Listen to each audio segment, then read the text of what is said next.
কে কবুল করুন। কথা আর আমি বেশি লম্বা করব না। তারা করেছেন অনেক অপকর্ম, আমরা করবোটাকে? আমরাও কি অপকর্ম করব? আমরা অপকর্ম করব? প্রশ্নই উঠে না। তাহলে আমাদেরকে কি করতে হবে? ফার্স্ট অফ অল আমাদেরকে একটা ঐক্যবদ্ধ জাতি গঠন করতে হবে ইনশাআল্লাহ। 2 নম্বর হচ্ছে আমাদের সন্তানদের স্লোগান ছিল উই ওয়ান্ট জাস্টিস।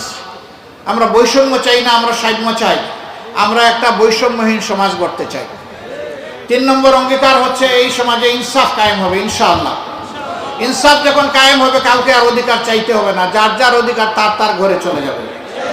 তখন সকল উন্নয়ন নির্দিষ্ট কোনো জেলায় কিংবা উপজেলায় যাবে না, সারা বাংলাদেশের মানুষ তাদের অধিকার এবং উন্নয়ন পাবে ইনশাআল্লাহ। এই বঞ্চিত পাইকগাছাও পাবে, কয়লাও পাবে, সারা বাংলাদেশ পাবে।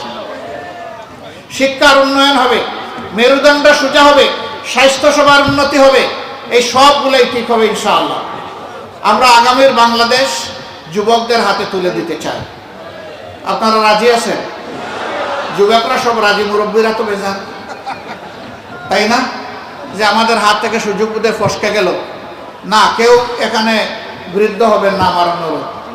বলবেন যে চুল দাড়ি ভ্রু পেকে গেলেও বৃদ্ধ হবো না, না না, বৃদ্ধ হবেন না।